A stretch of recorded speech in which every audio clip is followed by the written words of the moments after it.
Hey everyone, you're watching Maritime Punk. I'm Jeff Boudreau, and this week my guests are Tyler and Kaiser, or Kaiser and Tyler from the Follow-Ups. And that's a mouthful. I've been told that before.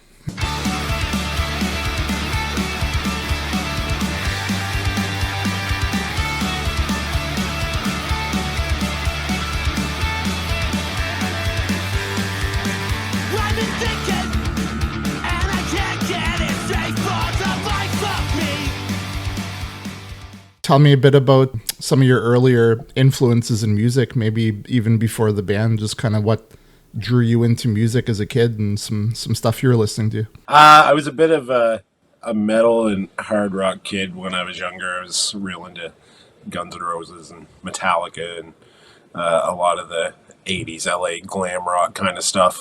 So I always had visions of grandeur of being on a stage and being a rock star. Yeah. How about you, Tyler? Same thing? It's pretty much the same thing, actually. It's sort of funny because we didn't know each other as kids or nothing like that, but we both grew up on like the same stuff, like Guns N' Roses and Metallica and stuff like that. So same thing. Just wanted to be a rock star and still trying to be.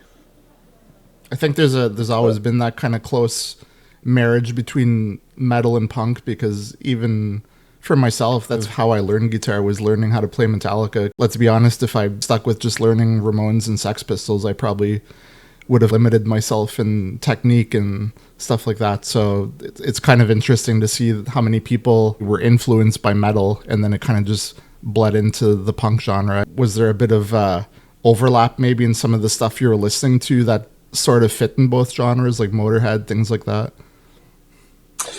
Probably being a fan of that 80s glam rock era. Like there's a lot of that stuff that's just, basic blues, riff, rock and roll based stuff. So it's not that far removed from punk rock and roll anyway.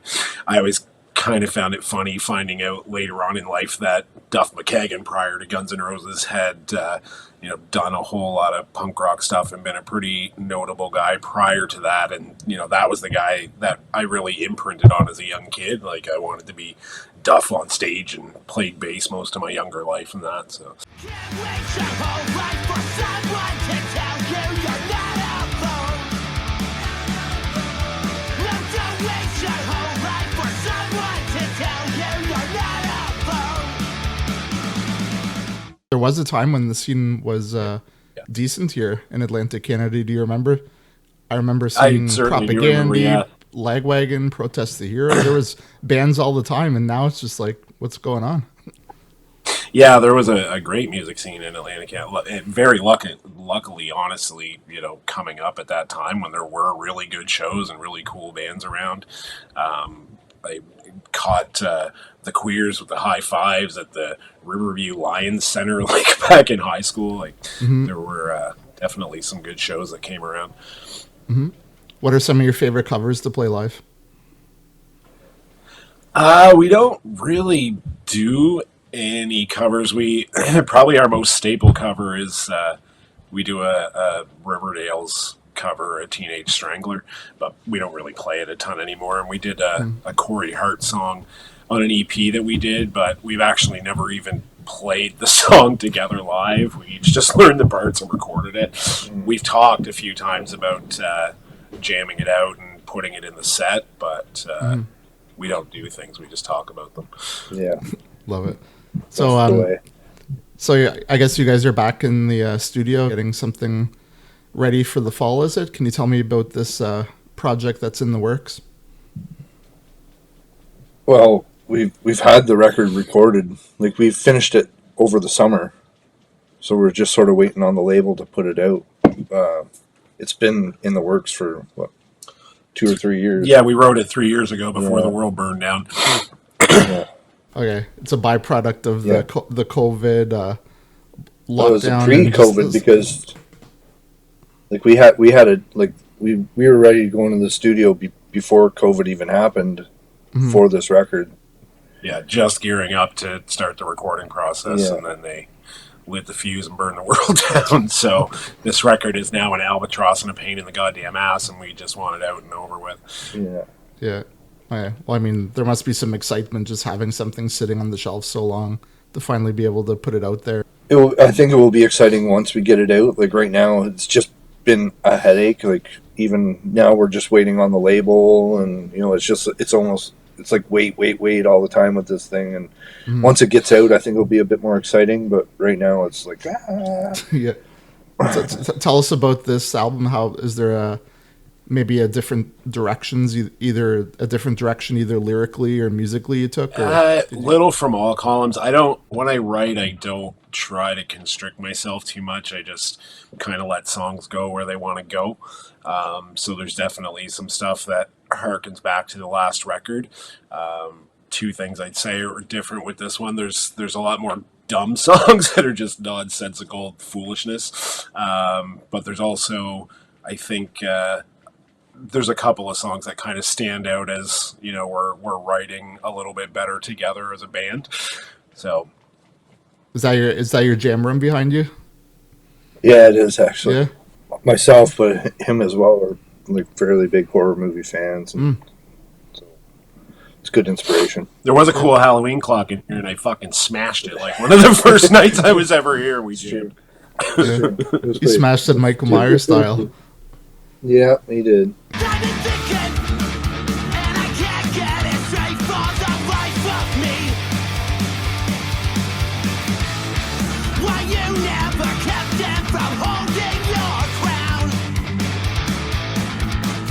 What kind of stuff you guys listening to these days?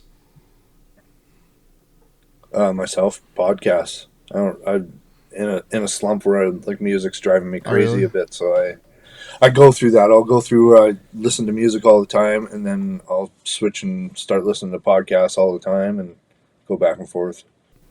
One podcast I'm listening to is this guy that like reviews retro video games, and it's a lot of fun. So yeah, I'm sort of a dork like that. Yeah, no, it's cool. I have like the old those mini consoles, and I have it souped up with all kinds of old games. So it's kind of funny. I just think of a time when, like, I'll play them and I'll usually get bored of them in 20 minutes. But I'm just like, I remember a time when like you bought this game and you had this game and you played it for weeks and weeks. I'm like, how could my attention span? Exactly. Yeah. I think I've learned that on drugs. I think RC Pro-Am was one of my favorite NES games. I spent a lot of time on that one. That was a good game. Yeah, for sure. Yeah, my tastes are eclectic and different at times. Like, I think 3 or 4 of the most recent things I listened to were probably the Smugglers, Skid Row Slave to the Grind album, some old UB40 stuff, and I was like hardcore into reggae this summer. So just, I don't know, it depends. I get sick of something and then I just go way off base into something totally different. Eventually, once I'm not sick of things, I can circle back to them. Kind of like in that YouTube wormhole where you click something and then 10 minutes later you're just watching videos of like how to melt ice faster for no reason at all. Yeah. Kind of like how the Dead Kennedys and the Misfits got totally killed for you in high school and then you couldn't listen to them for 20 years, but before you were like, oh yeah, right, this is good. So what are some things you learned over the years that you wish you would have applied earlier when you guys started playing? Music is thankless and pointless, and don't fucking do it. Run. Don't do it. Yeah, definitely. That's it. Yeah. I mean, it's all joking aside, though, you gotta love it. Like, there's no reason people go through all that work and.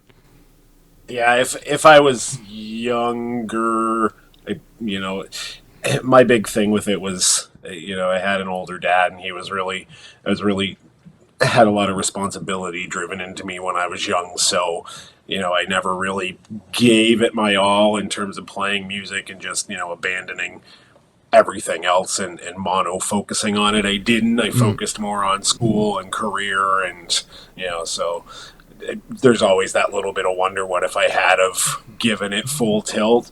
But then there have also been, and they'll remain nameless so I don't incriminate myself, but I've seen some bands that, were big bands when I was younger, and, you see them at the venue or they pull in their shitty old beat up van and they're just this shitty old beat up band, and I'm like, fuck, maybe I ducked a bullet. It's true. I don't know if I was just like really jaded when I was younger, but I just assumed all these bands that were on these independent labels were just living their best life on like Epitaph and Hopeless Records, and then they roll into town and they're looking for like floors to sleep on. I'm just like, really? Like, I thought you guys made it. Yeah, and reading the story of what happened with SNFU and all the financial trouble that they got in with Epitaph, and a big eye opener for me was when they released that documentary, The Other F Word. It was about older punks that were ads and stuff, but it was pretty heavily based around Pennywise. Mm-hmm. And if there's a name that has been notable in the last couple of decades in terms of punk rock bands, it's Pennywise. But they're still touring 300 days a year, sleeping in Super 8s, and like it's not as glorious as you maybe thought it was. Yeah, there's a lot of fun lessons in that. When I saw it, I remember he was talking about parenting and just like how they have a song called Fuck Authority, and then he's trying to like get his kids to go to bed on time. Like, that was good stuff. So thanks so much for doing this, and awesome. We'll look for you on some stages on the East Coast and hopefully further. Awesome. Thanks a lot, man. Thanks for the time. Yeah, no problem.